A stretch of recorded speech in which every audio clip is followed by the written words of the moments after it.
So what's up mga kawasak, no? Good morning sa inyong lahat. Ano oras na? 8:46 in the morning. Parang masakit na sa balat.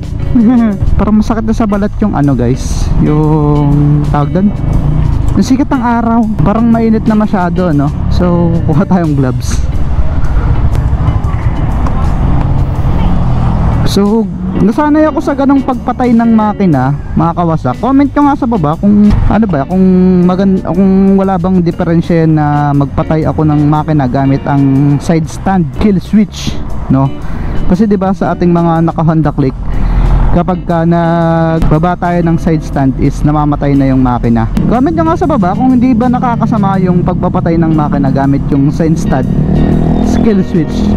Kumbaga nasanay na ako na gano'n na kung titigil ako, mauuna kong ibaba yung stand, bumamatay muna yung motor bago ko patayin sa susi. So siguro naman wala namang kinalaman yan dun, ano. Kumbaga wala naman yung, hindi naman yan makakasira kasi nilagay nga nila dun para patayin yung makina. Siyempre hindi naman yan siguro makakasira sa ating makina. So yan, may tatanong lang ako sa inyo guys. Napansin nyo na ba sa mga nagsasalin ng gasolina, no? Ganda, Land Cruiser, oh. Lubak. Sa mga nagsasali ng gas guys sa mumurahing gasolinahan like Phoenix, ay hindi naman, ewan ko sa Phoenix ano nga ba yung Uno gasoline station, hindi naman sa pambabash to ha. Tapos sa mga clean fuel, yung mga murang gasolina, yung mga tig 50, 55 lang yung mga gas, ano, mostly nakakapagsalin ako nun dati ha, nung naglalalamove pa ako. Syempre pagka naglalalamove ka, syempre gasolina yung puhunan mo tsaka motor, gusto mo doon sa makakatipid ka ng gasolina. Ako naman simula nung binili tong motor na to, ever since is Shell, Petron or Caltex lang ako nagsasalin, mostly Shell, no? Pero fuel save lang kasi napakamahal din naman ng 95 octane, no? Yung 91 octane na fuel save, gasoline fuel save sa Shell. Pero naranasan ko nun, humahagok yung motor ko guys, nung unleaded ang isinasalin ko dito ay 91. Tapos nagpalit ako ng 95 octane after siguro ilang weeks, 3 weeks, 2 weeks, 3 weeks, nawala yung hagok. Sabi ko baka naman gasolina lang yun, no? Kasi itong motor natin ay naka-pipe, tapos na-remap na, tapos saka siya humagok. Pero nagpalit ako ng fuel from 91 octane to 95 octane, yung special kung tawagin natin, yung pula.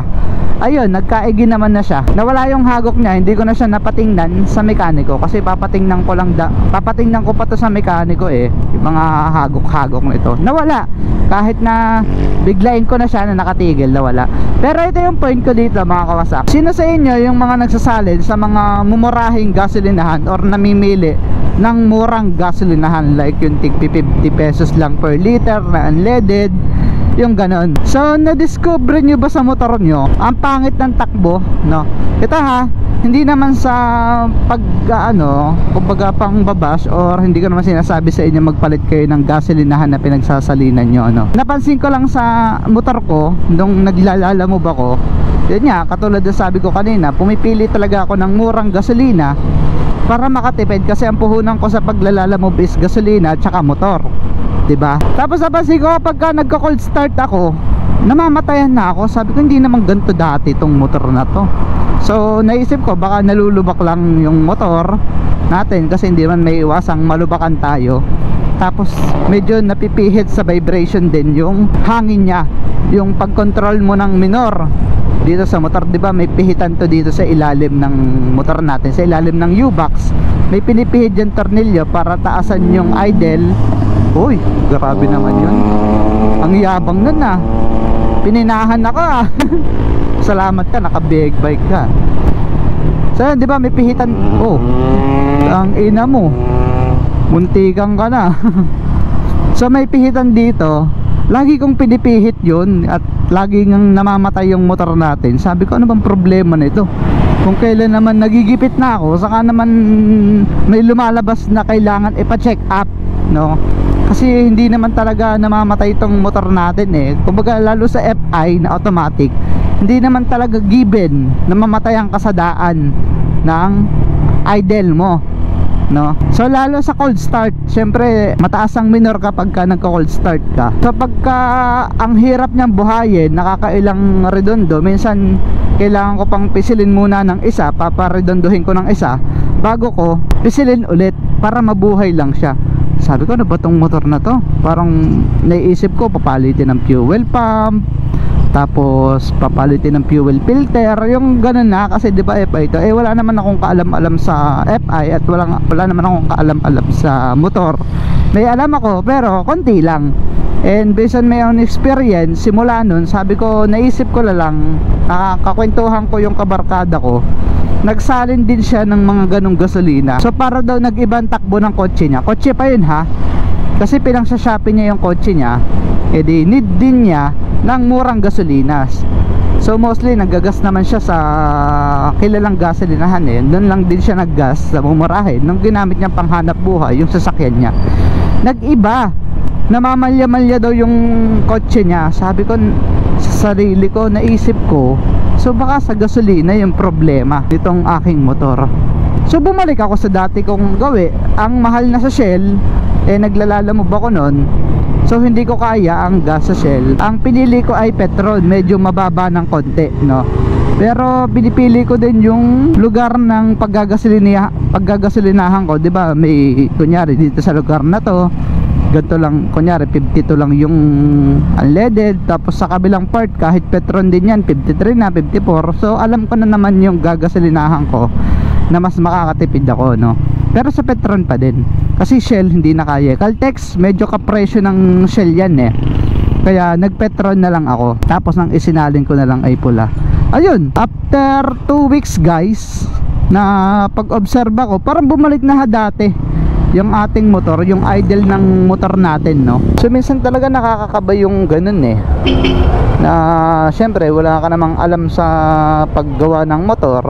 Ang alam mo lang naman is mag-alaga, tapos pag may napansin ka syempre is malalaman mo yan.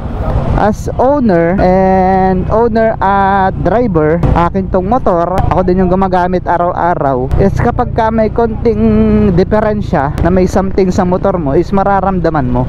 Kasi hindi naman, isipin mo kasi hindi naman to ganito dati, bakit ganito to ngayon, no? Katulad yan ngayon, ang hina humata ko, tamo, napansin ko na yan.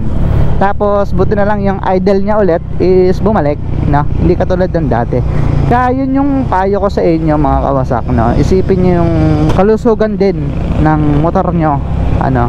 So kung magsasalin kayo sa iba't ibang gasolinahan, is much better na piliin nyo na lang kung yung ano yung sigurado, kesa yung makakamura ka nga pero sooner or later is mapapamura ka din, no? At mapapagastos ka, papamura ka sa isip mo. Sabihin mo, bakit nakapaggas ka pa sa gasolinahan to, ganun. Pero hindi mo din naman masisisi, no? Saka sa mga gasolinahan naman dyan, i-make sure nyo naman na malinis talaga yung gas nyo, kasi may minsan na may tubig yung may issue sa gasolinahan. Nilalagyan nila ng tubig, ginahaluan ng tubig yung gasolina, mostly sa mga debote. Alam nyo ba, sa mga probinsya na mga debote, nasaksihan ko yan pero hindi ko na lang sabihin kung saan lugar yon at kung kaninong tindahan yon.